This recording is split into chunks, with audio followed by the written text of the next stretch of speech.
Ya, Assalamualaikum warahmatullahi wabarakatuh. Apa kabar semuanya? Insya Allah baik-baik saja pagi ini ya. Kita akan mulai sesi kita hari ini, yaitu pelatihan membuat sabun dari minyak jelantah. Wah, hebat banget kan ya. Gimana caranya minyak jelantah yang kotor, eh, kemudian kita jadikan sabun untuk membersihkan. Itu sebuah fenomena yang luar biasa. Nah, cuma mungkin ini teman-teman di sini semua ya sudah sebagian besar mungkin sudah tahu atau ada yang belum tahu, saya sampaikan dulu ya. Pertama-tama tentang Sri Foundation. Sri Foundation itu adalah sebuah platform, jadi ia adalah bagian dari Yayasan Sekolah Rakyat Indonesia yang divisi lingkungan hidupnya. Jadi kami memfokuskan diri untuk pendidikan tentang lingkungan hidup. Nah, beberapa hal yang kami fokuskan itu adalah tentang sampah karena itu fenomenal sekali. Walaupun tidak cuma tentang sampah sih ya. Jadi kami sudah melakukan pelatihan tentang bagaimana cara membuat bank sampah, bagaimana membuat kompos, membuat ekoenzim. Nah, sekarang nih tentang minyak jelantah. Jadi kalau biasanya kami cuma sampaikan bahwa minyak jelantah itu kalau biasanya kita suruh aja dikirim ke bank sampah ya karena dia masih memiliki nilai ekonomis untuk dijual, dan bank sampah itu minyak jelantah itu biasanya dijadikan bahan baku untuk biodiesel gitu. Nah, tapi ternyata memang selain itu juga minyak jelantah bisa digunakan untuk fungsi yang lain, terutama untuk daerah-daerah yang biasanya di daerah perkotaan ya, daerah perkotaan itu banyak sekali minyak jelantah, pengepul minyak jelantah yang menerima minyak jelantah. Tapi kalau seandainya udah masuk ke daerah, even kota juga gitu, tapi ada juga kota yang dia tidak ada pengepul minyak jelantah, sehingga teman-teman Sri Foundation itu kadang-kadang bingung, aduh minyak jelantahnya mau dikemanain ya. Soalnya kalau seandainya kita membuang minyak jelantah langsung ke selokan, kemudian dia berakhir ke sungai, itu akan mencemari sungai kita. Padahal sungai kita itu udah sekarang kondisinya, terutama yang di perkotaan ya, udah kotor banget karena limbah rumah tangga, kemudian sesekali juga ada limbah pabrik yang dibuang ke sungai kita. Nah, kalau seandainya kita membuang minyak jelantah itu langsung ke selokan dan berakhir ke sungai, berarti kita berkontribusi terhadap buruknya kualitas sungai kita. Nah, ternyata selain bisa dijual ke pengepul untuk dijadikan biodiesel, minyak jelantah juga bisa dibuat sabun. Saya punya seperti ini. Ini. Nah, ini saya dikirimi sama Mbak Suci yang akan menjadi narasumber kita hari ini. Sama saya belum dipakai nih, saya mau kasih lihat dulu baru dipakai ya nanti. Oke, sekarang saya cerita dulu tentang Mbak Suci ya. Mbak Suci, ada nama lengkapnya adalah Suciana Widi Anggraini. Beliau adalah owner dari sabun Ben Resik. Kalau seandainya yang orang Jawa tahu ya, tapi kalau orang yang di luar Jawa nggak ngerti bahasa Jawa, itu artinya biar bersih. Jadi sabunnya dibuat supaya membuat kita bersih. Nah, beliau juga penggiat lingkungan, berusaha untuk hidup minim sampah, mungkin lebih advance dari saya sendiri ya. Kemudian salah satu ilmu yang beliau dapatkan itu adalah hasil belajar dari kelas @belajar_zero_waste_id gitu. Jadi bukan dari Sri Foundation. Sri Foundation malah minta supaya Mbak Suci bisa share ke teman-teman semua di sini. Oke, kira-kira perkenalan dari saya tentang Mbak Suci cukup dulu ya.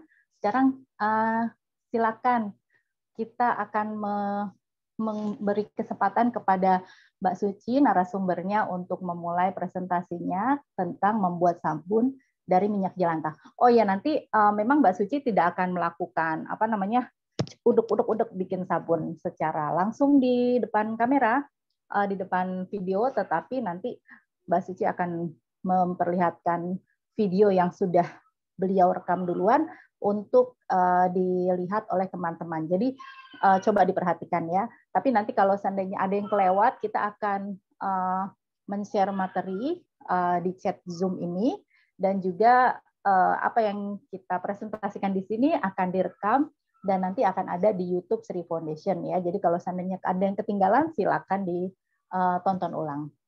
Ya, kami persilakan kepada Mbak Suci untuk memulai presentasinya. Silakan Mbak Suci.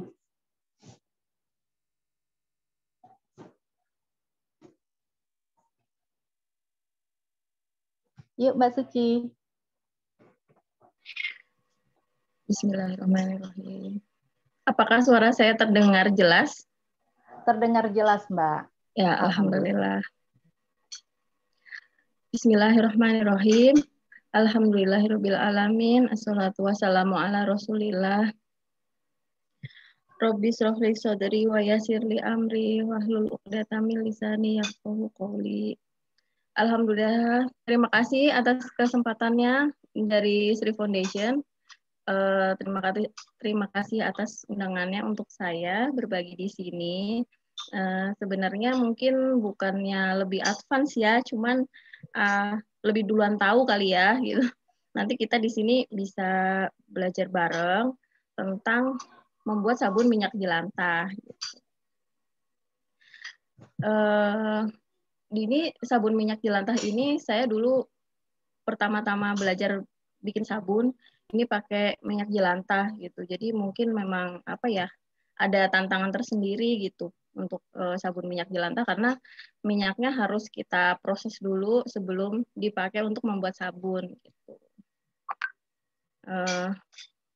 Kita langsung mulai aja ya Bu Roro.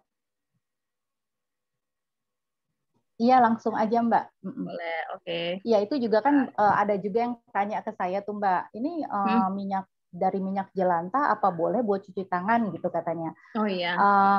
Oh ya boleh. Nggak, kan kalau nyuci piring pakai tangan. Tapi nah itu dia masalahnya kan. Jadi sebenarnya kita menyentuh minyak jelantah itu, tapi perlu diingat bahwa ternyata minyak jelantahnya nggak langsung dibuat sabun ya, tapi di treatment dulu. Gitu. Ya, nanti kita cari tahu caranya ya. Nanti akan dipaparkan sebagian caranya yang saya pernah lakukan. Ya, silakan Mbak. Kita mulai membuat sabun jelantah. Ini disusun berdasarkan pengalaman saya. Insya Allah sumbernya cukup valid gitu. Jadi saya juga mencoba berbagai cara gitu. Sedikit perkenalan dari saya. Saya adalah seorang ibu rumah tangga, tinggal di rumah, lebih banyak main sama anak-anak, kegiatannya sehari-hari, mendampingi mereka main, terus belajar hidup minim sampah, berkebun di rumah, dan saya juga membuat sabun alami. Gitu. Ini konteks saya dan ada sosmed saya juga, kalau misalkan mau follow, semoga menjadi bermanfaat. Saya tinggalnya di Kabupaten Tangerang.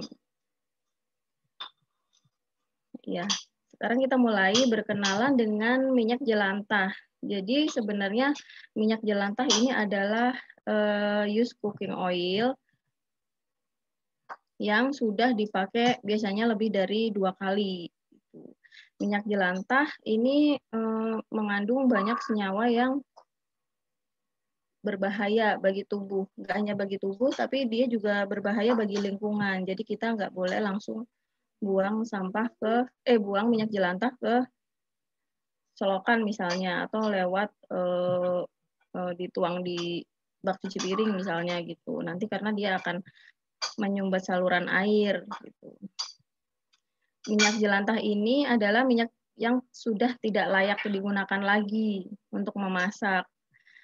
Nah, walaupun limbah berbahaya, jika ditangani dengan tepat, minjal dapat dimanfaatkan kembali menjadi sesuatu yang berguna dan bahkan bernilai ekonomis. Ternyata ini juga banyak yang jual sabun minyak jelantah gitu. Sabun minyak jelantah, terus lilin dari minyak jelantah juga gitu. Terus juga ada untuk pemanfaatan lain juga sebagai apa ya, yang bisa dijual untuk umum itu biasanya pupuk juga ada yang jual juga gitu. Lalu ini beberapa fakta tentang minyak jelantah, yaitu limbah B3 beracun dan berbahaya yang butuh penanganan khusus. Ya, minyak jelantah kan minyak bekas pakai ya, yang sudah tidak bisa digunakan lagi untuk memasak. Lalu yang ketiga, dia mengandung zat pembawa kanker. Terus menimbulkan juga penyakit non genetik, misalkan bikin jantung, sakit jantung, karena dia punya apa namanya yang menyumbat saluran darah gitu kan. Ya. Selain itu, berita baiknya ini juga dapat dimanfaatkan kembali, tapi tidak lagi digunakan untuk memasak. Terus kalau misalkan digunakan untuk memasak terus-menerus, dia mengandung bakteri yang menyebabkan botulisme. Botulisme ini apa namanya? Penyakit, salah satu penyakit yang disebabkan oleh keracunan makanan. Mungkin kalau banyak kita dengar yang kasus catering misalnya ya, catering di pabrik mana gitu, keracunan makanan. Mungkin juga karena penggunaan minyak jelantah yang terus-menerus ini gitu. Lanjut. Nanti misalkan kalau terlalu cepat, ini ya boleh interupsi. Iya, lanjut aja Mbak, insya Allah ya, masih. ini faktanya tentang minyak jelantah yang ternyata masih banyak dibuang. Minyak jelantah tidak digunakan lagi, tapi langsung dibuang ke tempat umum gitu. Jadi tidak diolah, tidak di apa-apain lagi, biasanya langsung dibuang ke lingkungan gitu. Alasannya ternyata lebih banyak yang tidak tahu cara memanfaatkannya gitu. Atau juga karena tidak ada yang mau membeli, tidak tahu dapat dijual di mana. Sekitar 38%. Ada yang tidak ingin repot, males gitu. Kalau saya juga ini sih apa namanya, kalau misalkan lagi males, kita bisa ini apa namanya, kebetulan di tempat saya ada sedekah mijel, jadi untuk masjid, dananya untuk program lingkungan di masjid itu. Mungkin nanti kalau misalkan teman-teman yang apa ya terlalu punya komunitas yang cukup besar, itu bisa diinisiasi juga program seperti itu. Ternyata potensi apa yang terbuang ini sangat besar ya, terutama dari kayak kalau misalkan ada yang punya usaha gitu, ada yang punya warung makan misalnya gitu. Kadang kalau misalkan rumah tangga biasa pun kita menghasilkan satu bulan bisa hampir 1 liter ya, bahkan lebih kalau misalkan sering makan gorengan gitu atau sering-sering goreng ikan gitu, biasanya langsung dibuang minyaknya gitu. Nah, sebenarnya kita bisa apa ya, kalau kita lebih peduli lingkungan atau apa ya namanya, kita tapi masih lebih ini pepatah aja sih sebenarnya, pepatah. If you really think that environment is less important than economy, please try to hold your breath while you count your money. Ceritanya jadi suruh nahan napas ketika kita ngitung uang. Kalau misalkan sekarang beli oksigen aja mahal loh Mbak. Ya, padahal gitu ya. Sekarang beli oksigen mahal gitu. Terus oksigen padahal sebenarnya gratis ya. Cuman kalau kita lagi sakit, kita harus terapi oksigen dan butuh biaya yang banyak gitu. Jadi kita mulailah memikirkan dampaknya dulu sih sebenarnya. Dampak yang kita perbuat dengan membuang sesuatu tidak pada tempatnya kan sebenarnya juga merusak ya kan Bu. Gitu. Terus bagaimana seharusnya kita memperlakukan minyak jelantah? Ada beberapa cara yang kita bisa lakukan. Misalnya minyak jelantah dijual ke pengepul. Ya seperti tadi yang saya sebutkan, ada di masjid kompleks saya itu mengumpulkan donasi jelantah dari warga untuk dana lingkungan di masjid. Lalu dibuat lilin, dimanfaatkan sebagai pupuk tanaman, atau sumber pakan tambahan bagi ternak. Melumasi peralatan rumah tangga, misalnya ini kalau ada punya sepeda gitu, melumasi rantai-rantai sepeda gitu, atau engsel pintu gitu juga bisa pakai minyak jelantah. Dijadikan biodiesel, ini butuh teknologi khusus ya, dan modalnya cukup besar. Terus untuk pelapis perkakas kayu, bisa juga. Terus yang paling kita nanti-nantikan, yaitu dibuat sabun, yang insya Allah akan kita pelajari nanti. Lalu yang harus dilakukan sebelum memanfaatkan kembali si mijel. Mijel ini harus dimurnikan dahulu sebelum dapat dimanfaatkan kembali untuk keperluan lain. Karena kandungan bahannya yang mungkin berbahaya harus dihilangkan untuk mendapatkan efek environmentally safe. Gitu. Jadi yang cara-cara tadi itu sebenarnya itu paling aman karena mijel dapat langsung dibuang setelah melalui proses gitu. Kayak misalkan bikin sabun. Jadi hasil cemaran apa namanya airnya, limbah airnya itu udah tidak berbahaya lagi gitu. Karena udah istilahnya biodegradable gitu. Bisa larut dalam istilahnya bisa degradasi oleh bakteri yang ada di tanah. Ini tentang gel, kita pelajari tentang cara memurnikannya. Ini ada beberapa cara yang bisa kita lakukan untuk memurnikan minyak jelantah, yaitu fermentasi dengan air kelapa, lalu direbus dengan air kelapa, ini cara yang paling cepat. Terus direbus dengan jus mengkudu, ini juga paling cepat. Kalau ini dengan arang bara, arangnya dibarakan dulu untuk direndam dengan mijel. Ini juga dengan bonggol jagung. Yang ini belum pernah saya lakukan. Ini direndam dengan kulit pisang. Ini kulit pisangnya dijemur. Ini jadi sebelum membuat sabun itu kita perlu mengolah minyak jelantahnya dulu ya Mbak ya? Iya betul. Kita harus mengolah minyak jelantahnya dulu gitu. Ini bonggol jagungnya juga dibikin arang juga. Jadi bonggol jagungnya dibakar, dibikin arang, baru direndam di minyak jelantahnya. Terus kita nanti akan saya paparkan beberapa cara-cara yang pernah saya lakukan untuk mentreatment minyak jelantah ini sebelum dibikin sabun gitu.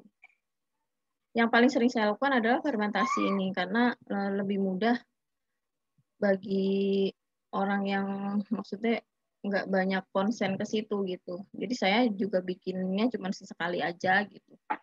Nggak sering-sering karena memang treatmentnya ini bikin malas ngolah gitulah. Gitu. Nih, direndam arang bara. Ini dulu saya pertama kali melakukan ini karena belum tahu cara lain gitu. Ini cara yang paling sering dilakukan karena banyak yang kasih tutorial tuh direndam arang bara gitu. Hasilnya juga lebih maksimal, cuman kadang minyaknya jadi hitam gitu karena dari arangnya itu ya minyaknya jadi hitam. Cuman dia bisa lebih jernih kalau kita pakai saringan yang memang lebih kecil ininya gitu. Misalkan pakai kain tahu, cuman residunya jadi ini gitu. Residunya paling ini minyaknya terkena kain misalnya saringan kain gitu. Oh, jadi nempel di kainnya ya Mbak ya? Ya, nempel di kain gitu. Nih. Caranya arangnya dibarakan di atas kompor sampai oren gitu. Jadi sampai gitulah oren kayak buat bakar sate gitu kan. Terus direndam, nanti akan berasap gitu, akan berasap. Terus minimal 24 jam. Itu selanjutnya bisa disaring dan hasilnya bisa dipakai untuk membuat sabun. Jadi direndam aja gitu, arangnya direndam aja di dalam minyak jelantahnya selama 24 jam gitu ya Mbak ya? Iya, Nggak betul. di, Langsung direndam ke dalam minyak jelantah selama 24 jam. ya. Itu berarti hasil yang kanan tuh sesudah disaring dengan apa? Iya. Dengan kain tadi ya? Dengan kain atau dengan saringan yang apa namanya, lubang-lubangnya lebih kecil ya, lebih halus gitu. Lebih halus. Ya. Jadi residu dari arangnya minimal ikut, yang sangat minimal untuk ikut ke minyaknya gitu, yang akan digunakan untuk membuat sabun. Ya. Lalu ada fermentasi minyak jelantah dengan air kelapa. Ini yang paling sering saya lakukan. Ini bahan yang diperlukan, 1 bagian minyak jelantah dan 1 bagian air kelapa. Misalnya kita mau sekilo minyak jelantah, dibutuhkan air 1 liter. Dimasukkan ke dalam botol, lalu dikocok-kocok secara berkala, dan minimal dilakukan selama 24 jam. Nanti kalau hasilnya akan kuning seperti ini. Cuman kalau kita lebih lama waktunya, ini kurang lebih sekitar 3 pekan kalau nggak salah. 3 pekan. Jadi mulai ada bening-beningnya gitu. Mulai ada bening-beningnya. Nanti kalau misalkan kita lebih lama lagi, saya belum pernah sih sampai 3 bulan gitu. Paling seringannya beberapa pekan itu udah saya bikin sabun. Teman saya ada yang ngelakuin pernah dari sampai 3 bulan, ya bening seperti minyak baru gitu. Bening seperti minyak baru. Ini lakukan 3 bulan pengocokan lama juga supaya ya Mbak? bercampur, walaupun nanti akan terpisah kembali. Kenapa Bu? Iya 3 bulan lumayan lama ya. Iya 3 bulan lumayan lama kan, makanya bikin malas ya. Mendingan beli minyak baru lalu bikin sabun. Iya. Cuman dalam waktu 24 jam aja hasilnya itu udah kelihatan gitu. Jadi Udah aromanya terpisah begini ya.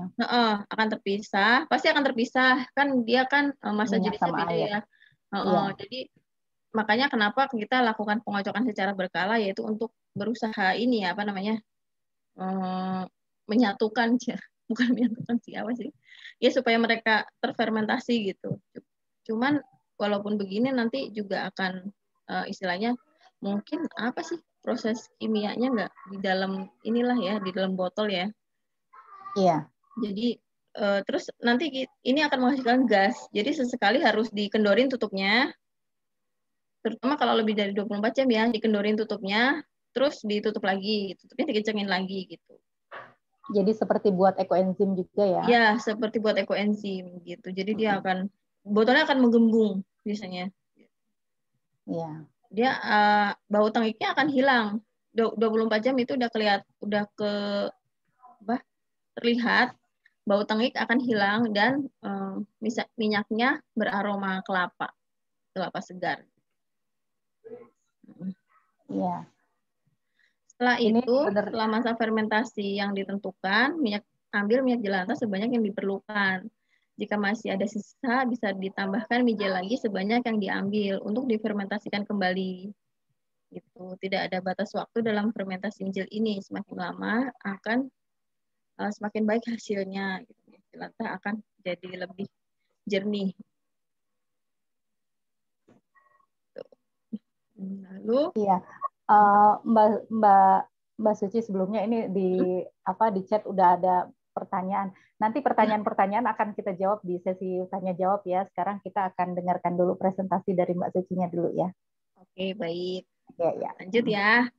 Iya, lanjut.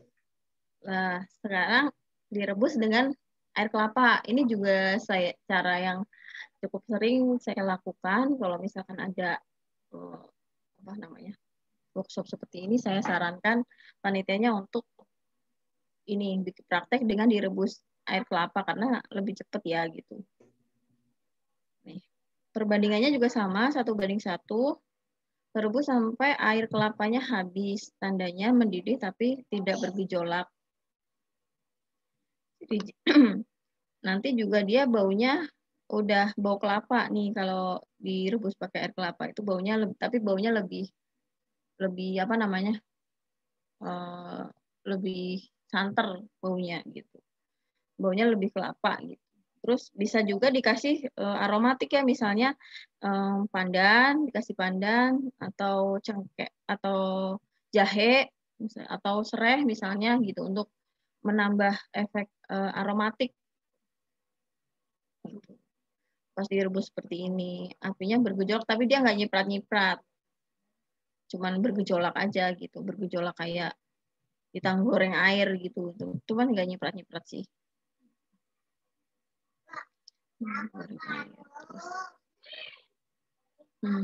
Bisa untuk mendapatkan minjal yang berbau harum bisa ditambahkan pandan, serai atau jahe dalam proses perebusan ini. Gitu. Ini salah satu yang cara yang lebih cepat gitu. Biasanya akan selesai dalam waktu nggak kurang dari 1 jam gitu, udah selesai, langsung bisa digunakan.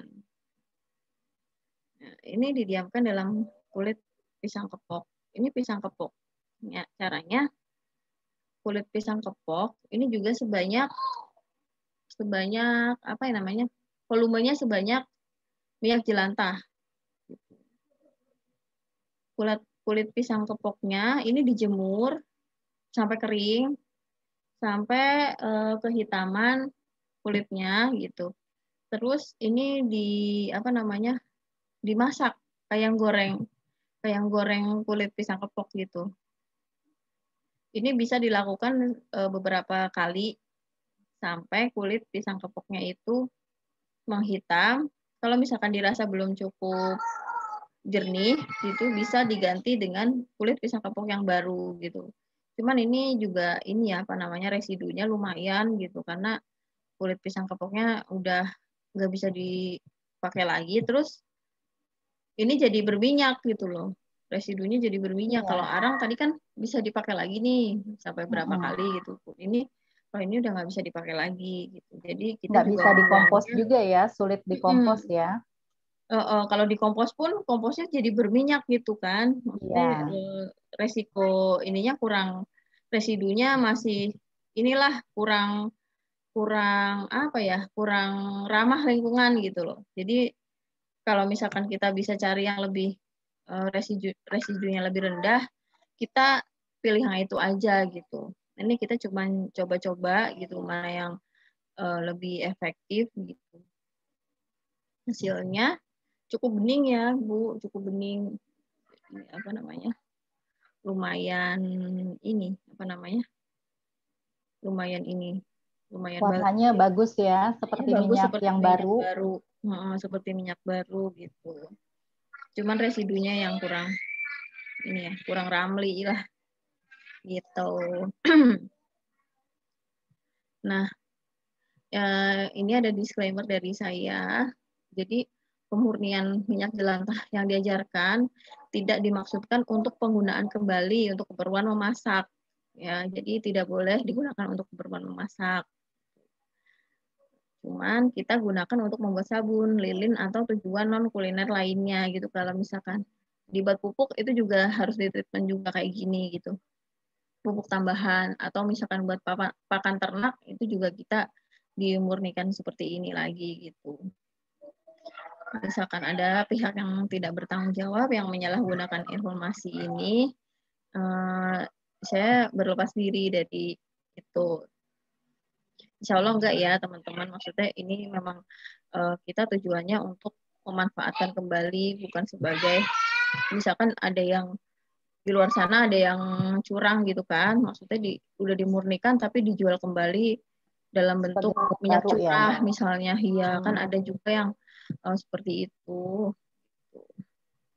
Iya. Nah, setelah kita mendapatkan cara yang cocok untuk memurnikan mijel, sekarang kita belajar mengolah hasilnya, yaitu membuat sabun pembersih dari minyak jelantah. Ini saya paparkan dulu atau mungkin ada pertanyaan dulu, Bu? Kayaknya kita jawab pertanyaan dulu karena masih terkait dengan pemurnian minyak jelantahnya ya, Mbak ya. Oh iya, boleh-boleh. Ya, izin coba share ya, Mbak. Boleh. Ya, share. Saya share ya pertanyaannya. izin. Iya, ini ada Mbak Sat yang bantu kita sharing. Sudah direkap pertanyaannya, di-share. Iya. Gimana cara share-nya sebentar? Ada share screen-nya ya. Share screen, kemudian ini ya. Ya, filenya bisa. Udah kelihatan? Sudah kelihatan ya, Bu Roro ya? Sedang dalam proses. Oke, ya. Scroll ke atas ya, Mbak Sat ya. Ya. Ya, yang pertama itu dari Mbak Elvira, kalau arangnya tidak dibakar atau dibuat bara dulu, apa bisa juga Mbak Suci bisa digunakan untuk langsung memurnikan minyak jelantah? Kurang ya, maksudnya dia kalau bara itu lebih, itu yang dulu saya diajarkan, bara dia lebih menyerap zat karsinogeniknya gitu Bu. Jadi emang sebaiknya dibarakan dulu gitu. Cuman ada yang ngajarin nggak dibarakan dulu, cuman saya waktu diajarin pertama itu dibarakan dulu. Jadi kita yakin bahwa zat apa namanya toksiknya itu udah minimal sekali gitu, yang kita apa namanya yang kita manfaatkan kembali sebagai produk gitu, produk ramah lingkungan gitu. Jadi kan kita pengennya ini nih memang tingkat residu yang rendah gitu. Jadi coba kita untuk apa namanya, apa yang diajarin kita pakai yang itu gitu. Jadi dulu saya belajar sama Bu Desi Srihandi itu di apa namanya dibakar dulu arangnya gitu untuk mendapatkan tingkat toksin yang minimal gitu. Ya. Jadi sebenarnya kerjanya jadi lebih optimal kalau seandainya dibarakan dulu gitu ya. Iya, Walaupun gitu. kalau Jadi lebih nyerap nanti lebih nyerap. Ya. Kemudian yang kedua, waktu bikin sabun berarti bercampur dengan air kelapanya. Oh, ini yang apa namanya tadi dengan fermentasi dengan air kelapa. Ya, jadi minyak jelantah dicampur dengan air kelapa. Itu pada saat bikin sabun berarti bercampur dong sama air kelapanya. Enggak, karena posisi minyaknya tuh di atas. Jadi kita mudah untuk menuang minyaknya tanpa airnya ikut gitu. Ya. Jadi perlu minyaknya pada nanti saat akan di atas. Pada saat menuang perlu hati-hati juga jangan sampai air kelapanya ke bawah ya. Iya, betul. Kemudian tapi pada dasarnya minyaknya nanti akan di atas. Jadi kalau kita nuangnya hati-hati itu akan minimal sekali airnya ikut gitu. Terikut ya. Jadi mendingan minyak jelantahnya sedikit tersisa di botol bersama air kelapa daripada air kelapanya yang terbawa dengan minyak jelantah gitu ya. Iya, betul. Kemudian, ini kayaknya udah dijawab sih. Nanti arangnya dipakai lagi, apa perlu dibakar lagi? Oh, belum dijawab sih. Jadi kalau tadi yang menggunakan arang, kalau seandainya arangnya mau dipakai lagi, harus dibakar lagi, Kak? Iya, harus dibakar lagi. Oh iya, dipakai buat menjernihkan ya. Dibakar lagi. Kalau dipakai buat nyate kan ya dibakar ya, Mbak ya? Iya, betul. Ya, kemudian yang ini ada pertanyaan dari Mbak Lia Susanti, jenis wadah untuk merendam air kelapanya bebas ya, bisa jerigen kah? Ya bebas, bisa jerigen. Tapi yang penting tertutup rapat gitu, tertutup rapat. Untuk fermentasi kan, dia fermentasi jadi butuh tempat yang rapat gitu. Jadi prosesnya itu tidak membutuhkan oksigen gitu. Jadi bukan fermentasi terbuka tapi tertutup, anaerob. Ya, jadi wadah yang kita gunakan harus bisa tertutup dengan rapat ya Mbak Lia dan teman-teman yang lain. Nah kemudian ini dari Yarzi Askia, minyak jelantah tidak bisa digunakan untuk memasak. Sesudah pemakaian beberapa kali, apakah hanya satu kali pemakaian? Oke, maksudnya minyak baru yang kita gunakan untuk menggoreng, kita definisikan sebagai minyak jelantah yang harus dibuang itu sesudah berapa kali pemakaian, Mbak? Ya, biasanya kalau minyak kelapa sawit pada umumnya cuma bisa 2 kali penggorengan ya. Kalau minyak kelapa diklaim bisa 5 sampai 6 kali gorengan gitu. Cuman biasanya kalau kita masaknya kayak ikan gitu, ikan atau goreng donat misalnya, itu kan minyaknya cepat hitam tuh. Nah, itu juga biasanya kita udah kategorikan sebagai minyak jelantah yang tidak digunakan lagi gitu. Jadi tergantung kita masaknya apa. Cuman biasanya kalau minyak sawit itu 2 kali. Kalau misalkan kita pakai minyak kelapa itu 5 sampai 6 kali penggorengan itu tidak udah dikategorikan sebagai jelantah. Iya. Jadi memang tergantung minyak yang kita gunakan ya Mbak Suci ya. Ya. Jadi perlu apa?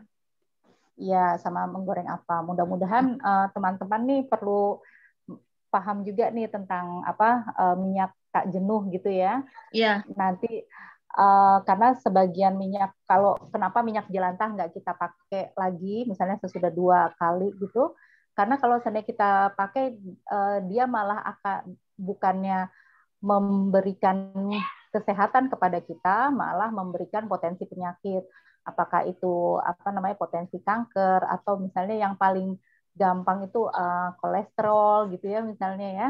Jadi sebaiknya makanya tidak boleh digunakan berulang-ulang kali. Jadi perlu dipahami tadi ada beberapa jenis minyak yang berbeda, dia pemakaian beberapa kalinya juga berbeda.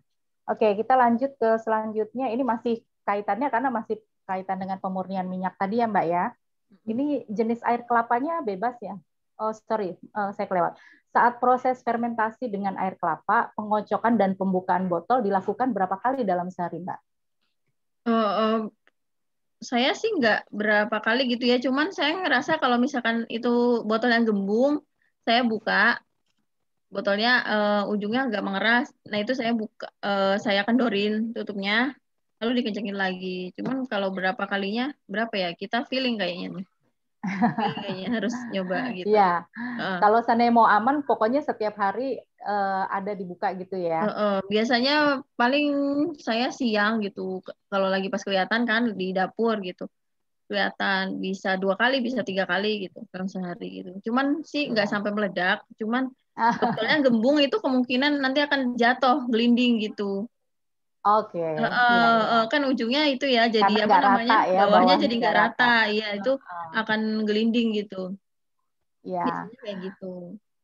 Nah, ini perlu dipahami juga teman-teman yang baru mulai ya. Kalau seandainya tadi minyak kelapa nggak Feeling. apa-apa, seenggak-enggaknya inilah kalau seandainya kelihatannya udah gembung, coba dibuka. Karena kalau seandainya untuk ekoenzim, itu ada juga teman-teman yang kemudian memang meledak. Kalau Ya. yang ini nggak meledak, insya Allah nggak meledak, cuman Insya Allah nggak botolnya meledak. gelinding.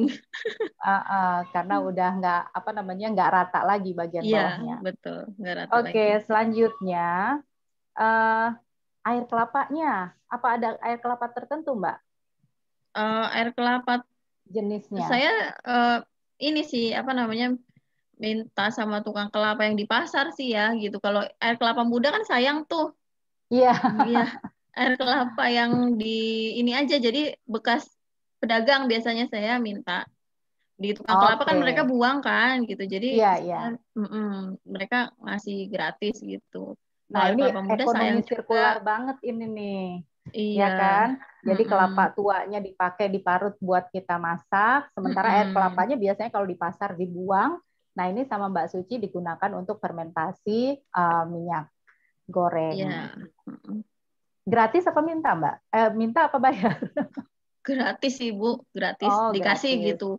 Biasanya mereka mau yang penting kita enaknya sih bawa wadah sendiri aja gitu ya. Biasanya berapa Mas gitu. Nggak usah Mbak gitu. Bawa aja gitu. Iya. Alhamdulillah ya, Alhamdulillah, berarti makin menghemat lagi. Iya, kan kalau air kelapa muda kan kita harus bayar kan. Iya. Sayang kan gitu. Apalagi sekarang lagi mahal. Kita minum aja deh. Iya, lagi mahal sekarang. Terus mendingan diminum aja. Oke. Nah, selanjutnya ini tadi fermentasi dengan pisang kepok. Selain pisang kepok apa lagi yang bisa, Mbak? Apa memang harus pisang kepok aja? Pisang kepok sih. Ini ada penelitiannya sih, Bu, pisang kepok ini. Ada penelitiannya. Jadi udah istilahnya saintifik ya, terbukti Iya, gitu. sudah dibuktikan dengan riset ya bahwa Heeh. pisang kepok itu bisa digunakan untuk memurnikan air minyak jelantah. Heeh. Ya. Kemudian selanjutnya untuk waktu fermentasi, perendaman air kelapa, botol harus tertutup terus. Oke. Iya. Ini tadi mungkin yang air kelapa dengan apa fermentasi air kelapa minyak jelantah dengan air kelapa, botol harus tertutup terus ya. Iya. Tadi udah dijawab ya. Heeh. Ya. Tapi harus sesekali dibuka untuk mengeluarkan gasnya. Nah, kemudian ada pertanyaan lagi, jika menggunakan metode fermentasi dengan air kelapa, cara mengambil mijelnya gimana? Kemudian sisa air kelapa bisa digunakan kembali untuk fermentasi atau tidak? Iya, bisa digunakan kembali untuk fermentasi. Terus caranya dituang dengan hati-hati. Jadi tingkat kemiringannya diperhatikan pas waktu menuang apa namanya mijelnya. Tingkat kemiringannya jangan terlalu miring. Gitu. Jadi pas nuang itu jangan terlalu miring supaya airnya nggak ikut terambil gitu. Airnya tetap di situ gitu. Oke, ya. Selanjutnya harus hati-hati berarti ya. Harus hati-hati. Tingkat kemiringannya diperhatikan supaya airnya tidak ikut ke minyak. Gitu. Ya. Sisa air kelapa tadi yang bisa digunakan lagi untuk fermentasi ya Mbak ya? Ya, bisa digunakan. Bisa lagi ya. Oke. Nah, kemudian ini tadi balik lagi ke tentang kulit pisang kepok. Kulit pisang kepok itu perlu digunting-gunting dulu atau enggak, Mbak? Enggak usah sih. Enggak usah ya, langsung aja. Oke. Karena dia nanti akan mengkeret waktu setelah dijemur, dia akan mengkerut ya. Jadi ya. enggak selebar itu lagi gitu. Paling ya dikupas-kupas sesuai kebiasaan kita gitu, ngupas pisang misalkan jadi 4 lembar gitu, satu buah pisang jadi 4 lembar, ya udah cukup gitu. Nanti setelah dijemur akan mengkerut biasanya. Oke, ya. Nah, ini mungkin saya menjawab pertanyaan terakhir untuk sebelum kita ke sesi berikutnya. Walaupun masih ada pertanyaan, nanti sesudah sesi berikutnya kita akan jawab lagi. Ini untuk metode yang dengan bara, Mbak, itu apa harus ditutup rapat juga? Enggak perlu. Enggak perlu ya, karena enggak perlu ditutup rapat. Ya. Jadi paling ditutup kain aja, misalkan takut ada hewan masuk ke situ gitu, ditutup kain aja asal tertutup atau tutup pakai tutup panci gitu, itu nggak apa-apa, nggak perlu. Itu kan nggak fermentasi ya, cuman untuk apa namanya dia ngeresapin residu di jelantahnya gitu, jadi nggak harus rapat. Kalau misalkan pun nggak ditutup nggak apa-apa, cuman untuk menghindari misalkan ada binatang atau apa yang masuk ke situ gitu, jadi ditutupnya untuk tujuan itu, bukan untuk tujuan fermentasi. Oke, ya. Baik, kayaknya itu dulu ya. Kita akan, karena masih berlanjut ini pertanyaannya, nanti kita balik lagi ke pertanyaan itu. Kita akan mulai untuk menampilkan prakteknya. Saya share screen dulu ya. Baik. Bentar.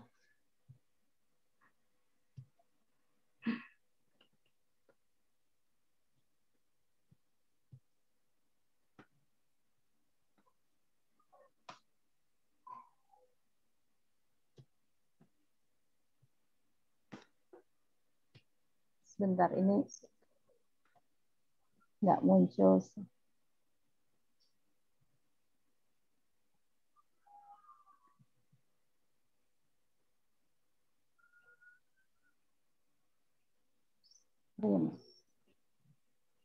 Ini langsung video atau saya jelaskan dulu via slide, Bu?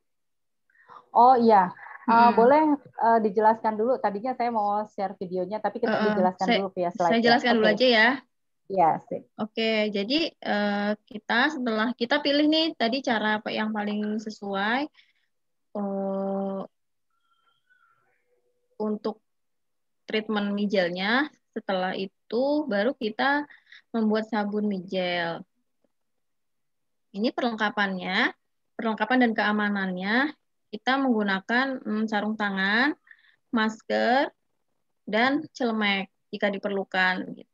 Tapi sarung tangan dan masker biasanya yang wajib gitu. Jadi supaya kan nanti pakai soda api nih, bahannya itu panas gitu. Jadi supaya tidak terkena tangan, kita amankan pakai sarung tangan dan masker supaya udara uapnya nggak terhirup ke kita juga gitu.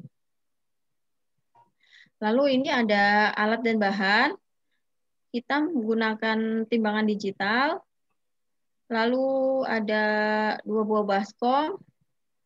Lalu ada hand blender atau whisker. Ini bisa dipilih ya. Cuman kalau pakai whisker itu nanti ngaduknya akan lama. Kalau pakai hand blender akan lebih cepat gitu. Nah, ini nanti untuk membuat campuran air dan yang satu untuk buat minyaknya gitu. Lalu ada bahannya minyak jelantah yang sudah dimurnikan, air distilasi, air murni, dan soda api atau NaOH. Terus juga kita membutuhkan cetakan plastik atau cetakan silikon, dan essential oil sebagai pewangi alami. Bahan yang diperlukan. Siapkan dan timbang bahan yang diperlukan. Ini untuk 500 gram minyak jelantah yang sudah dimurnikan, kita membutuhkan air destilasi sebanyak 247 gram. Jadi ini air destilasi atau aquades itu ya. Terus air RO bisa, air tampungan AC juga bisa, lalu air demineral juga bisa. Jadi bukan air mineral ya, bukan aqua atau kalau merek ya, sebut merek. Bukan aqua atau misalnya le minerale misalnya, itu nggak bisa buat bikin sabun. Karena dia masih mengandung mineral yang mungkin nanti akan bereaksi terhadap soda api. Kalau udah ditimbang semuanya, kita campurkan soda api ke dalam air. Bukan sebaliknya gitu. Karena kalau sebaliknya bisa meledak ya. Gitu. Ini pada tahap ini yang harus hati-hati. Memasukkan air, soda api ke air. Ini ada typo sedikit. Hati-hati pada tahap ini, jangan terbalik prosesnya. Lakukan pengadukan dengan hati-hati juga, gitu. Makanya kita pakai masker ya, supaya ini nanti akan menghasilkan uap panas dan baunya bikin sesek gitu. Jadi kita untuk menghindari terhirup, kita harus pakai masker gitu. Aduk dengan hati-hati sampai air menjadi jernih kembali. Ini nanti akan sangat panas ya. Larutan ini akan sangat panas dan belum bisa langsung digunakan juga gitu. Aduk kembali sampai menjadi air larutannya ini menjadi jernih. Gitu. Kalau sudah jernih, diamkan hingga mencapai suhu ruangan. Kira-kira selama 1 jam, minimal 1 jam biasanya udah hangat gitu ya, hangat udah bisa dipakai. Sambil nunggu air, kita timbang minyak ya. Kita timbang minyak, kita tuangkan larutan air dan soda api ke dalam minyak. Atau sebaliknya, ini baru nggak apa-apa nih, atau sebaliknya, misalkan nuang minyak ke larutan soda api itu nggak apa-apa gitu. Kalau proses ini sudah aman ya. Lakukan pengadukan, lalu beri essential oil jika memang mau wangi gitu ya, pakai essential oil. Saya menghindari parfum karena saya sendiri nggak cocok pakai parfum, tangannya gatel-gatel gitu ya. Karena ini untuk mencuci piring sih ya, jadi saya maunya juga pakai yang natural aja gitu. Jadi pakainya essential oil. Terus dari ini kalau ngaduk pakai spatula itu akan lama ratanya gitu. Udah homogen tapi belum mencapai kondisi trace namanya. Kalau trace ini baru tercampur, lalu kita aduk dengan hand blender hingga mencapai kekentalan seperti mayones gitu. Apa ya kalau istilahnya dibuat gue itu kayak soft pick gitu ya. Ada jambulnya gitu ya, soft pick gitu ya. Setelah ini baru dicetak, masukkan ke dalam cetakan gitu. Diamkan dalam ruangan berventilasi baik selama 24 jam. Jadi diamkan dulu 24 jam, baru dikeluarkan dari cetakan. Gitu. Nih. Setelah 24 jam siap dikeluarkan dari cetakan. Tapi sabunnya belum bisa dipakai. Diamkan dulu hingga 2-4 pekan sebelum digunakan. Ini yang disebut fase curing, yaitu fase pelepasan alkali hingga pH menjadi sesuai dengan keadaan tangan kita. Gitu. Jadi didiamkan dulu selama 2-4 pekan baru bisa digunakan untuk mencuci piring atau nyuci baju gitu. Itu kegunaan untuk sabun mijel. Kegunaan sabun mijel nih misalnya untuk mencuci piring, mencuci baju, mengepel lantai, mencuci kendaraan atau kegiatan kebersihan rumah tangga lainnya gitu. Ini tidak disarankan untuk mandi ya, terutama jika kulitnya sensitif. Cuman ada juga yang pakai untuk mandi gitu ya. Cuman saya memang belum pernah juga. Ada yang iseng-iseng gitu. Waktu saya kasih sabun mijel dipakai untuk mandi. Emang nggak apa-apa gitu katanya. Nggak apa-apa sih. Maksudnya baik-baik aja gitu. Kulitnya gitu baik-baik aja. Cuman tidak disarankan untuk mandi gitu ya. Cuman ada yang pakai baik-baik aja itu bukan berarti boleh gitu. Cuman kan orang beda-beda ya. Ada yang memang kulitnya sensitif atau biasanya kan kita sabun jelantah gitu ya, maksudnya persepsi kita udah apa namanya nggak baik gitu, padahal kan memang udah dimurnikan, cuman memang tidak disarankan untuk mandi gitu.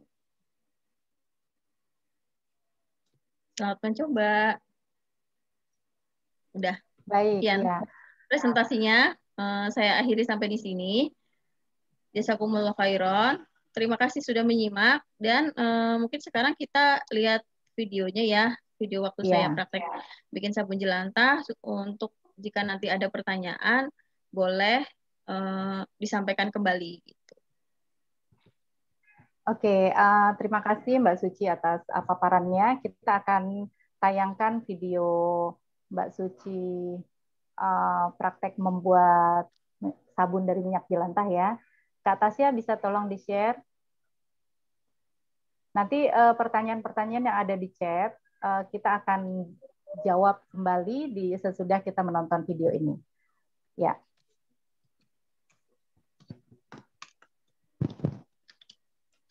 Oke, kita tunggu videonya muncul ya. Ya, kalau saya perhatikan sih sebenarnya minyak jelantah yang saya terima ini dengan sabun minyak jelantah yang saya terima dengan sabun yang bukan dari minyak jelantah. Sabun minyak jelantah ini warnanya lebih keruh dibandingkan sabun minyak jelantah, sabun yang murni ya dari coconut oil. Nah, tapi kalau seandainya dilihat tadi sudah dimurnikan, seharusnya sih nggak masalah, kecuali buat yang memang ada masalah dengan kulit, misalnya sensitif gitu ya. Jadi artinya kalau seandainya ada orang tadi yang katanya Mbak Suci udah nyoba dan baik-baik saja, sebenarnya sih insya Allah memang bisa begitu sih, bisa digunakan gitu. Oke, kita tunggu dulu ya sebentar ya.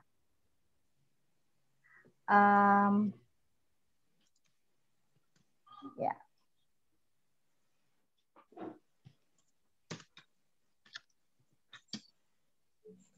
Kalian suka masak mie, terus pakai pokcoy. Oh, bukan yang itu, Kak. Dulu ya, ini belum kebuka ya. Sebentar. Coba kenapa saya juga ya, sebentar.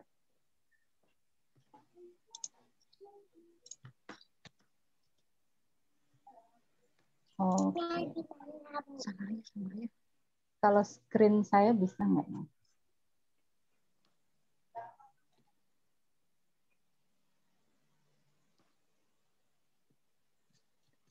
Nah, oke, saya coba nih ya.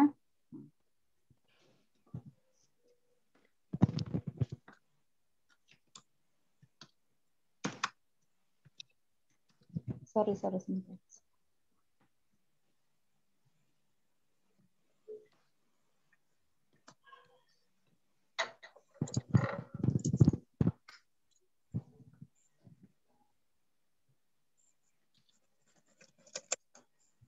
Ya, ini jadi disiapkan dulu ya, Mbak.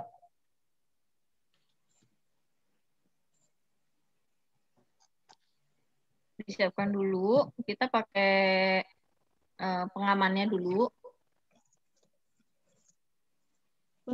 Kita timbang bahan yang diperlukan. Nah, timbang soda apinya. Jangan lupa timbangannya dalam kondisi 0 dulu ya. Terus timbang soda api. Nah, setelah itu timbang air.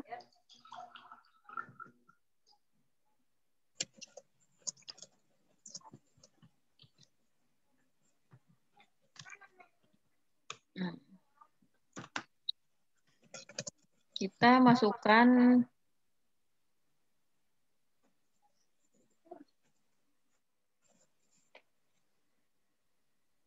soda apinya ke dalam air, bukan sebaliknya.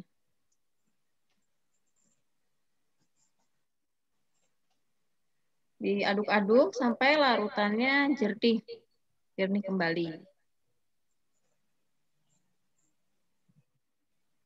Aduk-aduk dengan hati-hati, larutannya jernih kembali.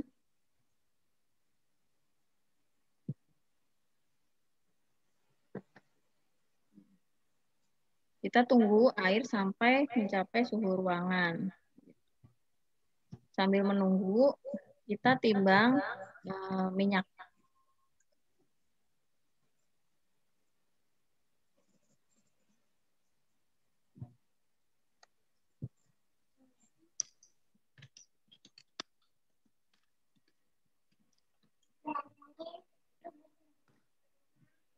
Lalu kita tuang airnya ke minyak, larutan air ke minyak.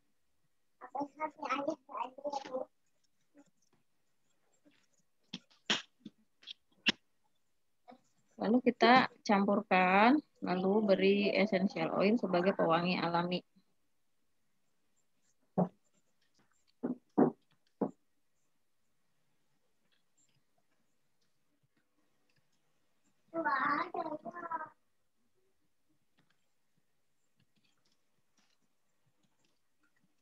Lalu aduk sampai homogen dengan hand blender. Ini supaya cepat ya, supaya lebih cepat.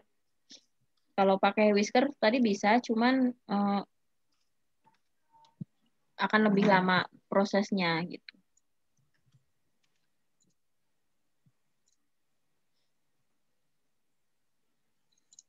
Sampai menjadi kental seperti mayones tadi. Ini ngaduknya kira-kira sekitar 5 menit lah. Nggak ada 5 menit, 5 menit, sekitar 5 menit. Nah, udah jadi. Masih terus diaduk sampai seperti kekentalan seperti mayones gitu. Nah, ini udah cukup. Tuh. Udah cukup kental. Cukup kental ya. Udah cukup kental. Nih, udah selesai ngaduknya. Tinggal kita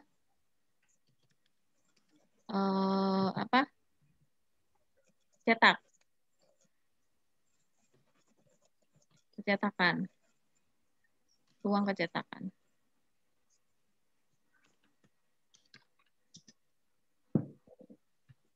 Adonan siap dicetak.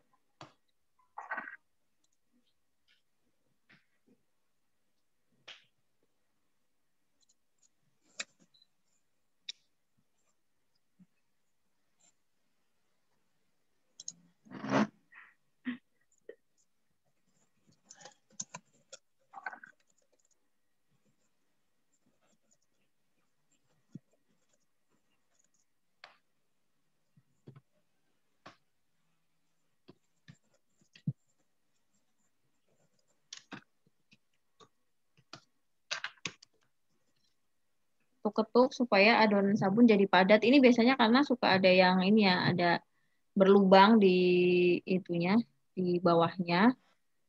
Jadi biasanya kita ketuk-ketuk di cetakannya gitu, supaya adonan menjadi padat bawahnya, supaya nggak ada yang apa namanya berlubang-lubang gitu.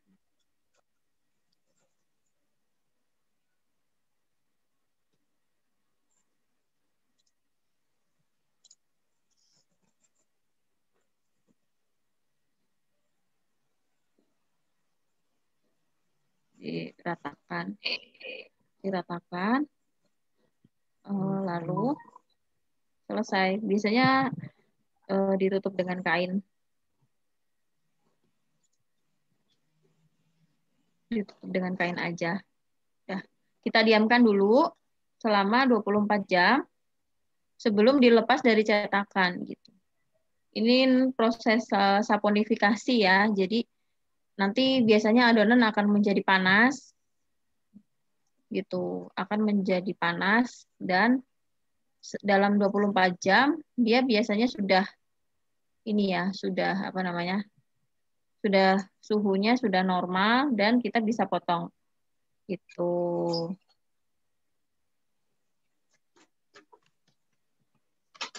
Ini contoh sabun yang sudah jadi. Itu yang udah bisa dipakai.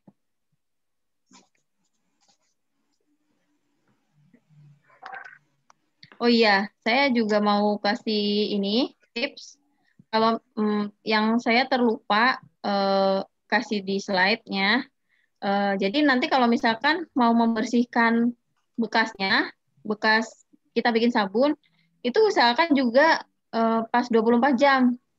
Karena kalau misalkan langsung dibersihkan itu masih berminyak ya, masih berminyak dan belum jadi sabun gitu. Jadi masih, dan itu juga apa namanya, perih ya, di tangan cukup perih gitu. Jadi kita usahakan membersihkan bekas pembuatan sabun itu 24 jam dulu.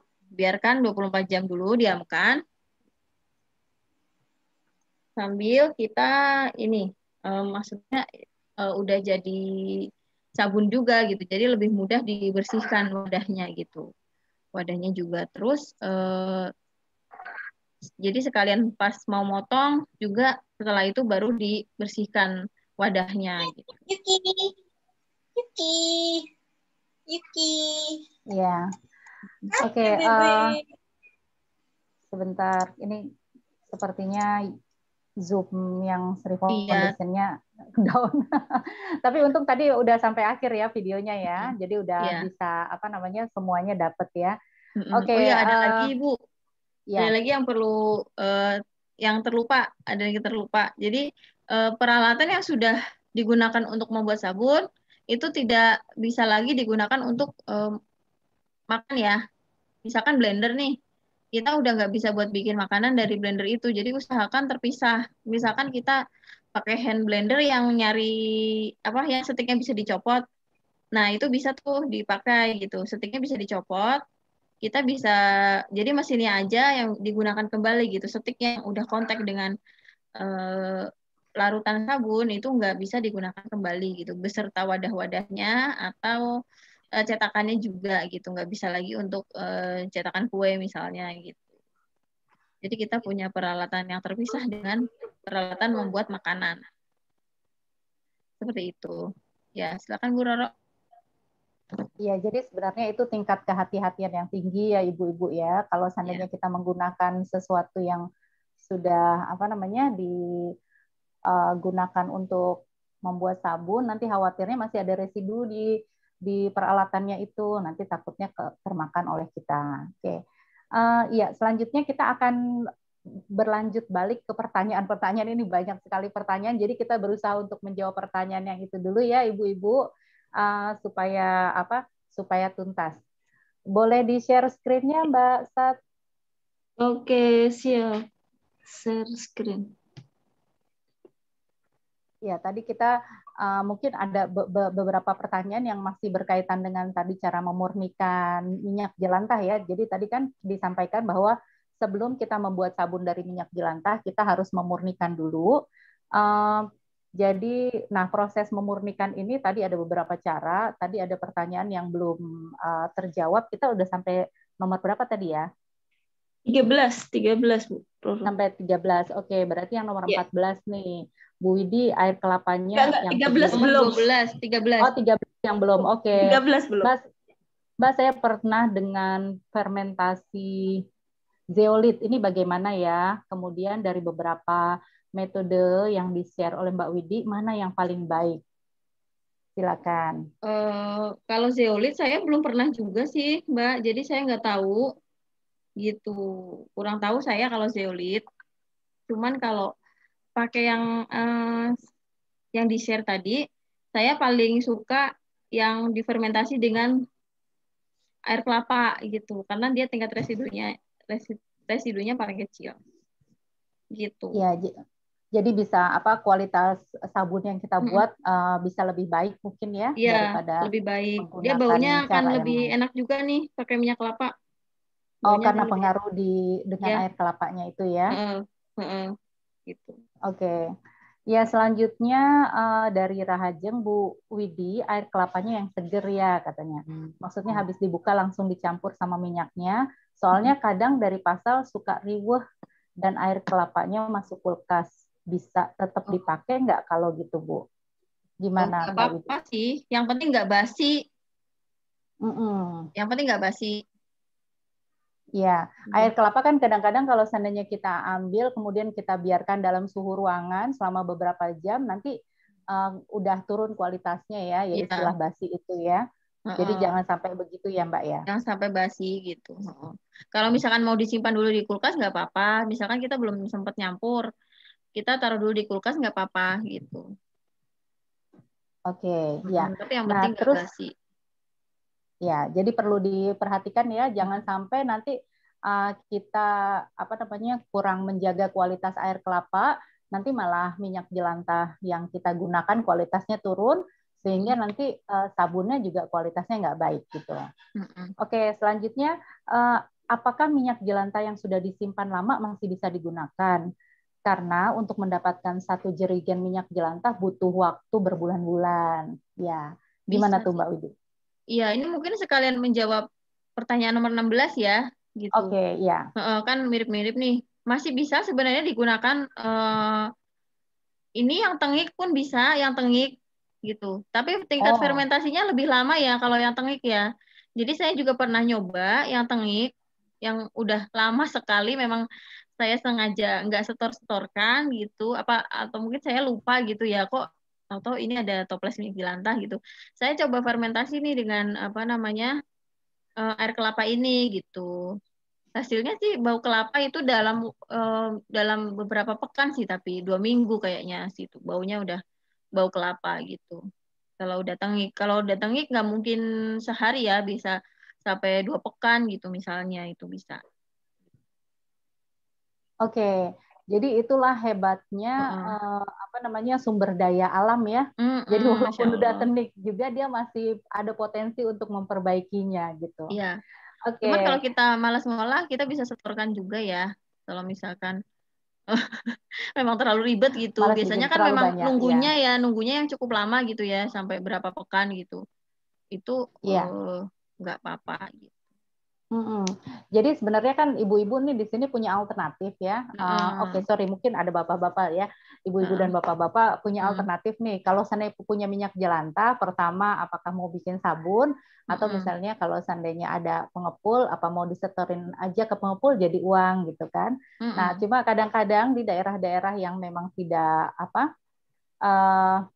yang tidak ada pengepul minyak jelantah, maka mungkin membuat sabun adalah satu-satunya option untuk lebih ramah lingkungan. Oke, kita selanjutnya pertanyaan, apakah hasilnya banyak busa? Oh, ini maksudnya mungkin sabunnya ya Mbak ya. Sabunnya banyak busa nggak sih Mbak? Banyak. Banyak busanya. Banyak busanya. Mungkin nanti kita akan ini ya, maksudnya terheran-heran gitu. Oh, busanya ternyata banyak ya gitu. Busanya ternyata nggak kalah dengan produk komersil itu gitu. Jadi insya Allah banyak busanya dan di tangan nggak gatel. Nanti Bu Roro mungkin boleh coba terus kasih testimoni di Instagram ya Bu ya. Oke. Jangan lupa tag saya. Kalau seandainya untuk sabun yang band restiknya itu, saya udah pakai buat mandi dan itu enak banget. Ini promosi ya. Kalau seandainya pada mau beli sabun band resik, serius saya suka banget sama sabun wangi serai. Dan kadang-kadang juga ada yang busanya nggak banyak, tapi ini oke banget, busanya banyak. Dan ternyata saya juga bingung waktu dapat sabun kok dipotong kecil-kecil gitu ya. Ternyata dipotong kecil-kecil itu malah untuk lebih optimal ya kita menggunakannya daripada yang gede kadang-kadang megangnya juga susah gitu. Itu recommended banget sabun band resik ya. Kalau sabun minyak jelantah saya masih sayang-sayang nih buat ngasih contoh ke bahwa sabunnya kayak gini. Nanti kalau udah saya kasih contoh nih ya kayak gini ya. Nih, ini memang kalau sana ini bagiannya lebih putih, kemudian yang ini bagiannya lebih keruh, warnanya lebih keruh dibandingkan sabun yang asli. Bukan asli, maksudnya ini asli juga ya. Iya, Maksudnya warnanya sabun yang bukan minyak jelantah. Oh, oke, itu Mbak Widi ngasih lihat sabun yang dari warnanya ke ya. kuning-kuningan gitu ya, warnanya keemasan gini, lebih oren-oren gini. Ini hasil yang apa namanya? Fermentasi minyak kelapa juga gitu, sama Ya.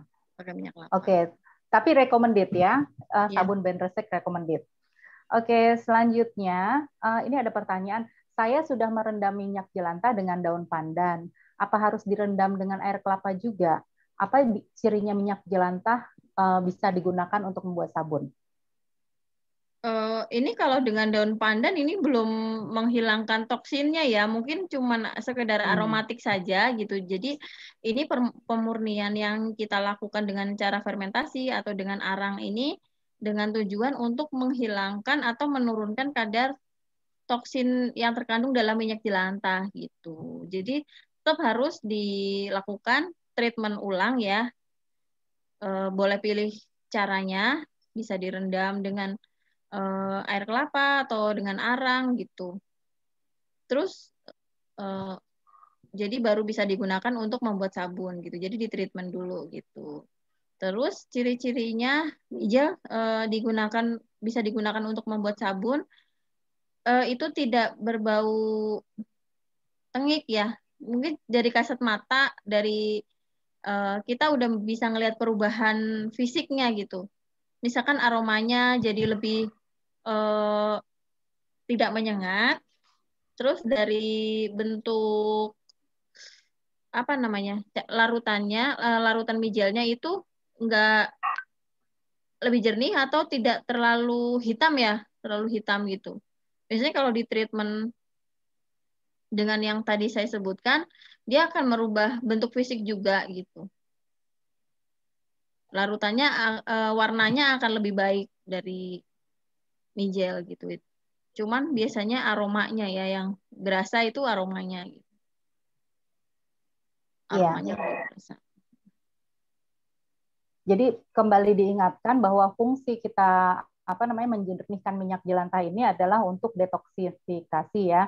Jadi bukan kalau saya dapat aroma dari tadi ketika mencampur dengan air kelapa maka itu bonusnya. Tapi yang fungsi utamanya adalah untuk menghilangkan konten yang tidak baik dalam minyak jelantah itu minyak sendiri. Jelantah. Iya, betul. Oke, selanjutnya ini berkaitan dengan air tadi Mbak Widi yang digunakan untuk untuk membuat sabun. Jadi kalau ini tadi pertanyaan RO sudah dijawab ya. Jadi kalau air pump sendiri nggak bisa dipakai berarti ya Mbak ya? Air pump nggak bisa karena dia mengandung kaporit ya, tinggi kaporit ya gitu. Jadi kita pakai air murni ya, air murni. Kalau misalkan kesulitan kita bisa nampung air AC. Air AC kan ada selangnya tuh. Kita bisa tampung dari situ dan airnya itu bisa digunakan untuk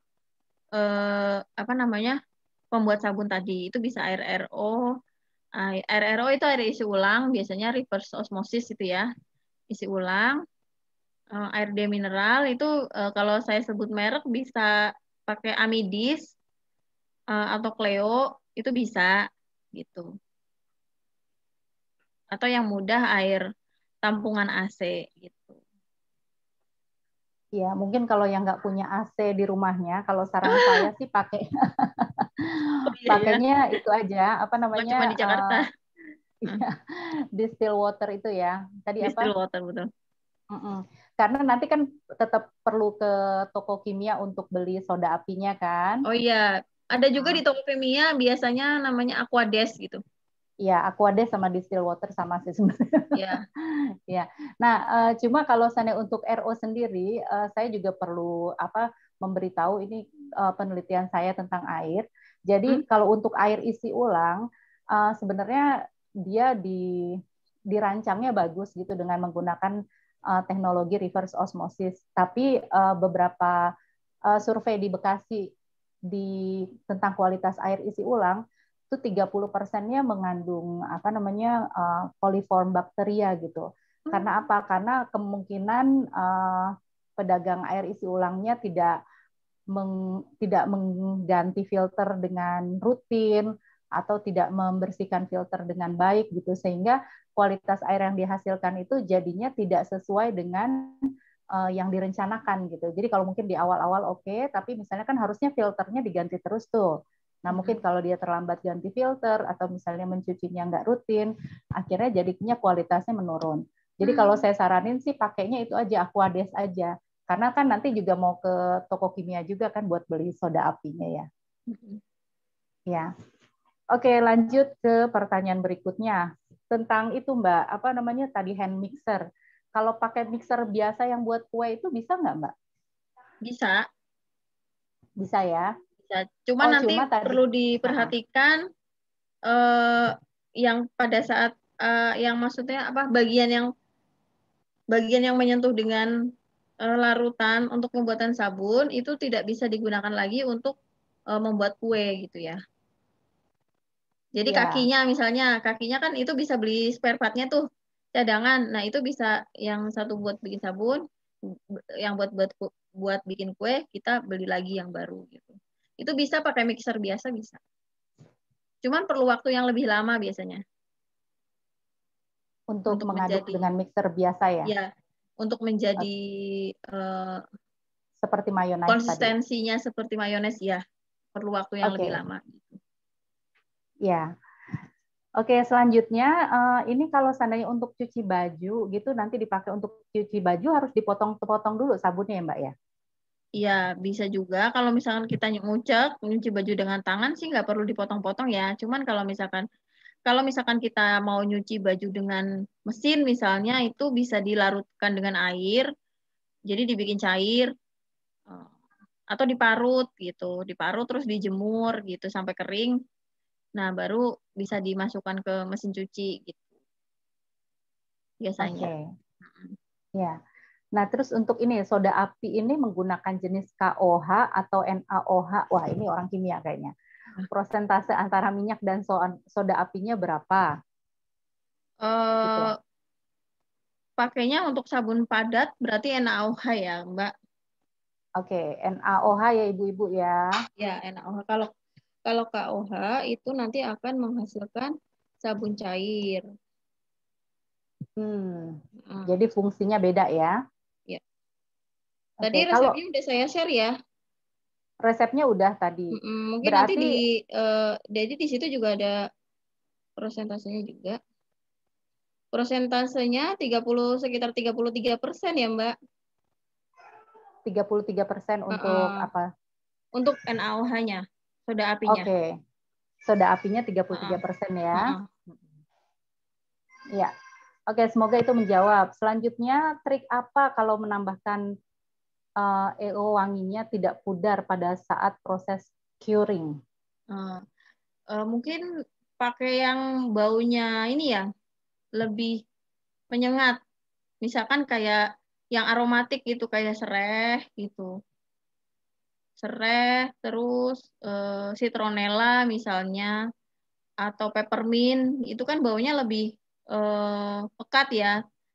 Kalau misalkan bunga-bungaan yang kayak kamboja itu juga lebih tahan dengan panasnya waktu masa saponifikasi gitu. Jadi wanginya lebih awet. Cuman kalau misalkan kayak lavender itu memang kurang ya. Akan baunya akan mudah menguap pada saat proses saponifikasi gitu. Kalau yang bunga-bunga yang soft gitu. Atau yang baunya kurang tajam gitu, misalkan sweet orange gitu, mendingan kita pakai lemon misalnya. Lemon itu kan baunya lebih tajam daripada sweet orange gitu, baunya cari yang lebih tajam gitu, baunya, aromanya gitu. Tapi pakai EO juga kita nggak bisa semena-mena ya mentang-mentang bahan alami gitu ya. Cuman kita harus ada konsentrasinya juga. Misalkan kalau dari total larutan itu pakai essential oilnya itu 3% aja maksimal gitu. nggak bisa 3%. banyak-banyak, misalkan 1 botol dituang gitu, nggak bisa gitu. Biar wangi misalnya gitu kan. Kalau EO ini kan Iya, juga ada kadar ininya ya kan, kadar penggunaannya, bagaimana dia juga akan bisa menjadi toksin jika pemakaiannya terlalu banyak gitu. Jadi memang apapun yang terlalu banyak itu juga nggak baik gitu nggak ya. baik ya. Ya. Tapi juga kalau kebanyakan kan biasanya essential oil kan mahal, Mbak. Iya betul. Selain mahal itu juga sebenarnya buat kulit juga nggak baik Nggak bagus. juga. Nggak bagus juga. Oke, pertanyaan selanjutnya ini apakah ada essential oil diganti dengan bahan alami, Mbak? Bisa sih, misalnya kayak pandan atau jahe misalnya ya, atau serai gitu. Cuman itu penambahannya mungkin, tapi tetap itu baunya akan kurang gitu. Oh, kurang Misalnya ya. sirih, ya sirih itu juga bisa. Misalkan airnya diganti dengan air rebusan jahe misalnya, air rebusan sirih gitu misalnya. Itu kan nanti akan terkena panas saponifikasi ya, jadi baunya tetap akan jauh berkurang gitu. Kalau nggak pakai essential oil, tapi bisa kan kita pakai sendiri ya, maksudnya cuma dipakai sendiri, jadi nggak usah pakai EO juga nggak apa-apa gitu. Oke, ya. Sebenarnya EO itu cuma untuk apa namanya mendapatkan aroma harum gitu ya, Mbak ya. Iya betul.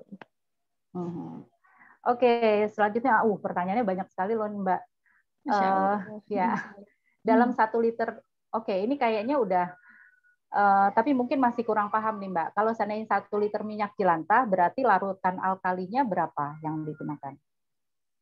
Prosentasenya 33% ya Mbak. Mungkin resep yang tadi kan itu 500 gram. Itu bisa dikali 2 ya. Itu Ya. berlaku kelipatan. Jadi resep yang tadi tinggal di 1 liter itu biasanya 800 gram tapi. Bukan 500, 800 gram. bukan 1000 gram ya. Tapi nanti ini ukurannya timbangan dalam gram bukan liter ya. Oh iya. Tapi Volumenya. nggak terlalu jauh sih Mbak, 1 liter dengan 1000 gram itu nggak terlalu jauh sih. Kalau Iya, air ya. tapi kalau air ini kan minyak ya. Minyak kan Oh iya, lebih ini minyak. minyak. Jadi masa jenisnya beda. Kalau Ya, nanti Mbak pakai ini, Mbak Indah nanti pakai timbangan ya Mbak. Jangan pakai apa namanya? literan. Literan gitu. Karena semuanya harus ditimbang gitu. Jadi semuanya pakai gramasi gitu. Jadi kan tadi di resep ada tuh 500 gram, misalkan butuh 1000 gram berarti kali 2 aja gitu. Itu resepnya bisa berlaku kelipatan. Oke, ya, baik. Kita lanjut ya. Ini ada pertanyaan yang kelewat dari awal, bagaimana mengolah minyak jelantah supaya bisa dipakai membuat sabun. Tadi maksudnya adalah dimurnikan dulu. Nanti boleh ini ya, lihat di rekaman YouTube-nya Sri Foundation ya. Oke. Kemudian kalau beli Aquades-nya itu di apotik bukan, Mbak, sama essential oil? Di toko kimia juga ada. Di apotik biasanya nggak ada Aquades. Ya, kalau beli essential oil dan Aquades itu di toko kimia ada. Gitu.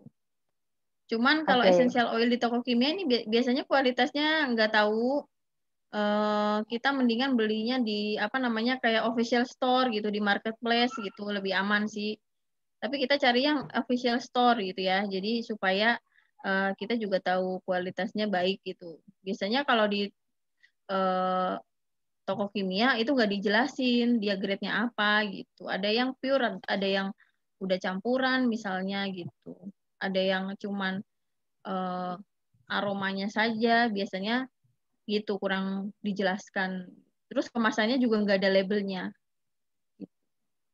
Oke, jadi kalau seandainya untuk essential oil mendingan beli di marketplace sama di apa official store ya Mbak ya? Ya marketplace cari yang official store gitu. Oke. Aquades di apotek, bukan di toko kimia.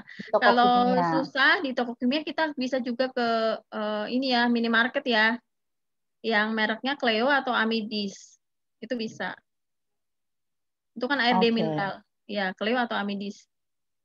Ya, jadi bukan Aquades tapi air mineral yang bisa juga digunakan ya Mbak ya untuk bikin sabun ya. Nah, kemudian apa ada perbedaan pengaruh penambahan essential oil di awal sebelum proses pencampuran minyak dengan larutan alkali dan penambahan essential oil ketika larutan sabun sudah trace. Ini bahasanya saya nggak ngerti. Kalau awal pada ya, di saat awal sebelum dan proses di akhir pencampuran. kayaknya. Nah, ini kan biasanya kalau di awal ini kan larutan airnya masih panas ya, gitu. Jadi dia akan lebih mudah menguap. Jadi disarankan penambahannya itu terakhir supaya kita masih efek wanginya gitu masih lebih terasa daripada saat kita mencampurkannya di awal gitu karena essential oil ini mudah menguap juga. Jadi kalau pencampurannya di awal itu lebih khawatir ini aja sih kena panas lalu menguap lalu fungsi aromatiknya akan hilang gitu. Jadi lebih baik menyampurinnya di akhir aja gitu. Ya, baik. Sebelum trace banget ya, sebelum trace banget. Sebelum mau dicetak ya. Iya, kalau sudah dicetak nanti nggak bercampur. Ya. Oke, ini pertanyaannya banyak sekali. Saya sementara waktu kita tinggal 4 menit lagi ya. Jadi saya menutup pertanyaan. Jadi tidak ada lagi sesi question answer. Kita cuma menjawab yang tersisa ini. Tadi pertanyaan tentang mixer bisa pakai mixer ya. Cuma kaki-kakinya jangan digunakan bersama dengan pada saat membuat kue. Nah, kemudian peralatan yang sudah dipakai untuk membuat sabun bisa digunakan lagi untuk masak, sebaiknya enggak ya, dipisahkan tadi udah. Kemudian cetakannya dari silikon, apakah boleh pakai plastik? Boleh pakai plastik nggak, Mbak? Boleh pakai plastik sih, cuman biasanya lebih susah dikeluarkan. Oke. Lebih jadi susah pada kendala saat teknis dikeluarkan. ya, Mbak ya? Cuman biasanya kalau pakai tin wall gitu, bisa gitu, lebih mudah dikeluarkan. Kalau misalkan kayak plastik cetakan agar-agar, itu kan plastiknya keras tuh. Itu lebih susah dikeluarkan. Oke, selanjutnya bisakah minyak jelantah dibuat sabun cair, Mbak? Bisa. Ini tapi bukan yang diajarkan di sini ya. Yang diajarkan di sini itu sabun padat, pakainya NaOH. Kalau sabun cair, pakainya KOH gitu. Nanti caranya juga akan sedikit berbeda gitu. Dengan cara membuat sabun padat gitu. Caranya akan berbeda. Berarti nanti kita undang lagi Mbak Suci untuk sharing lagi nih pelatihan membuat sabun cair dari minyak jelantah Lesri Foundation ya. Insya Allah ya Bu. Insya Allah. Mudah-mudahan berjodoh ya Bu ya. Iya, insya Allah Mbak. Kemudian kita lanjutkan, apakah juga memerlukan proses curing sebelum bisa dipakai seperti dalam proses membuat sabun padat? Ini pertanyaan lanjutan yang tadi ya. Kalau pakai ini kan saya bikinnya pakai cold process ya, proses tanpa pemanasan ya. Itu memang sabun cair juga memerlukan waktu curing juga. Cuman kalau misalkan kita pakai hot process, itu bisa langsung dipakai dalam beberapa hari biasanya. Nunggu adem, nunggu terlarut dengan air dengan sempurna, itu biasanya dalam beberapa hari, 3 hari atau 4 hari, itu udah bisa dipakai kalau sabun dengan hot process ya. Kalau dengan cold process itu memang 2-4 pekan. Beda metodenya, beda juga masa saponifikasinya. Kalau pakai hot process itu kan kita langsung saponifikasi pada saat pemanasan di slow cooker ya. Jadi itu langsung udah terbentuk waktu begitu mateng, udah bisa dipakai sebenarnya gitu. Tapi kita nunggu aman juga dalam beberapa hari itu bisa dipakai gitu. 3 hari, 4 hari itu udah bisa dipakai biasanya. Gitu. Oke, sip. Ini mungkin pertanyaan terakhir yang kita bahas ya, karena yang selanjutnya perlengkapan untuk membawa itu pertanyaan udah terjawab ya. Kalau potong sabunnya pakai apa, Mbak? Pakai pisau.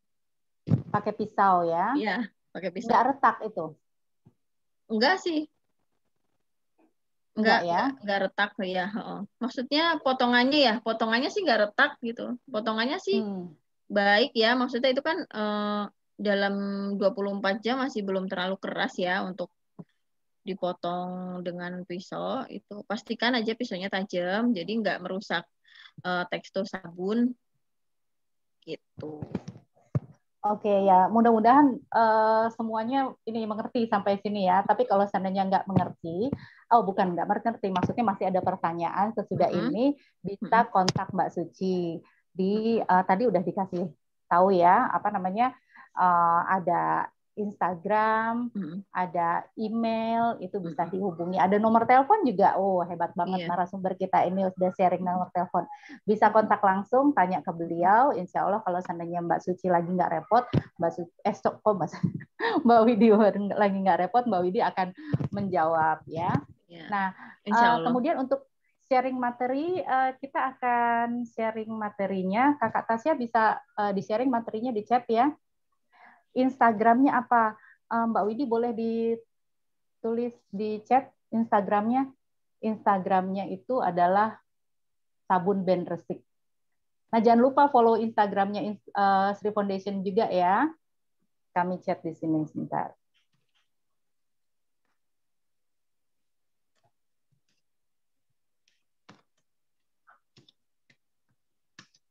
Nanti presentasinya kita akan kirimkan di sini ya.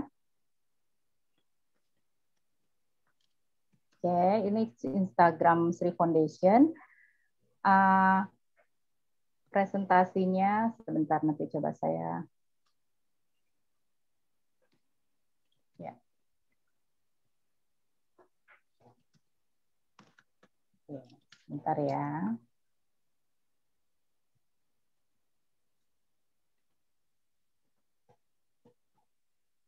Saya kirim dulu. Ya, ini kebetulan juga seperti janji kami di flyer ya, kami akan memberikan door prize untuk peserta yang cukup aktif. Nanti akan kami umumkan sesudah ini. Sebentar. Oke.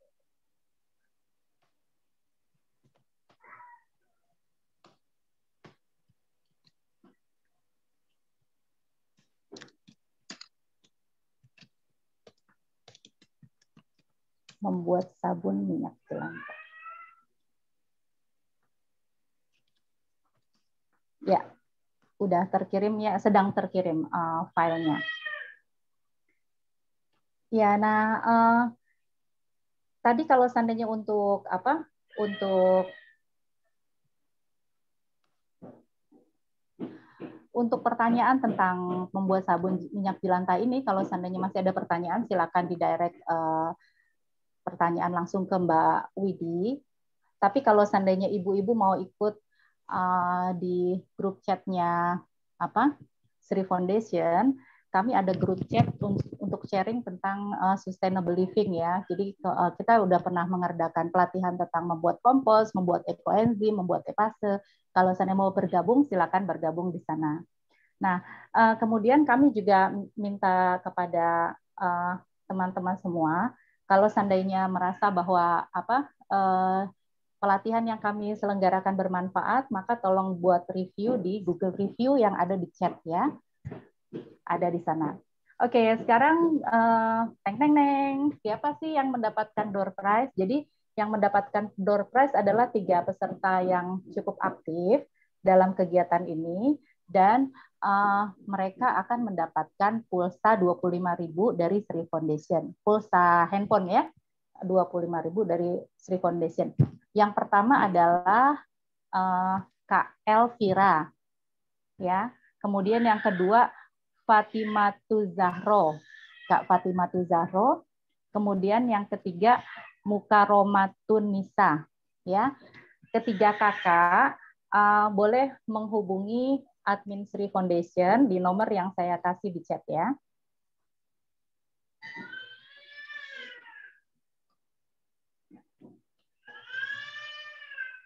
Oke, jadi nanti ketiga pemenang tadi tolong hubungi admin di nomor yang tadi, nomor 0896 0874 4990. Nah, sebelum kita akhiri acara ini, kita foto bareng dulu ya. Boleh dibuka kameranya ya. Kita foto bareng dulu. Ibu-ibu, bapak-bapak. Ada bapak nggak? Oke. Yuk kita buka videonya. Jangan lupa tadi ya, kalau pemenang tolong hubungi admin yang nomornya sudah dituliskan di sana. Dan jangan lupa yang ketinggalan, nanti ikuti YouTube-nya Sri Foundation, nanti kita akan upload di sana. Oke, gimana? Are you ready? Ya, Bapak Ibu. Oke, saya foto untuk yang pertama ya. 1, 2, 3. Oke, sebentar dulu. Kemudian screen yang kedua. Sebentar. 1, 2, 3.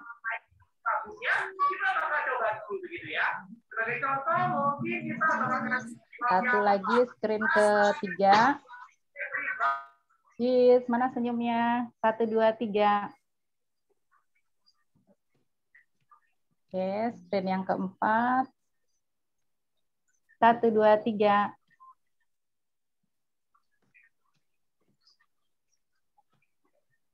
Oke ya, terima kasih atas kehadiran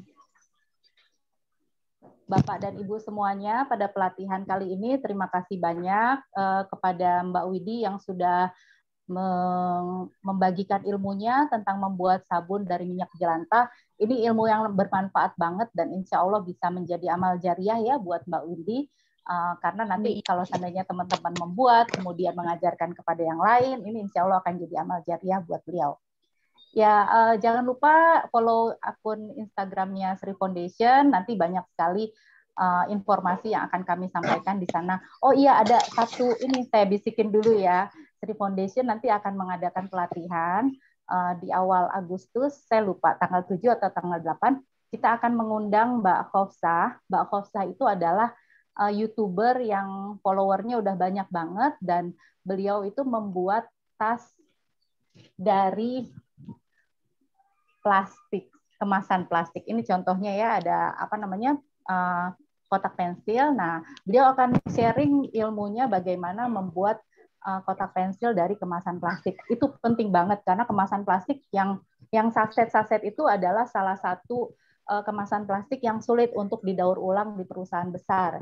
Sehingga kalau seandainya kita bisa mendaur ulang sendiri dengan cara membuat kerajinan apa namanya, tas atau dompet, wah itu manfaatnya akan besar sekali. Oke, terima kasih semua ya Bapak dan Ibu sudah ikut di sini.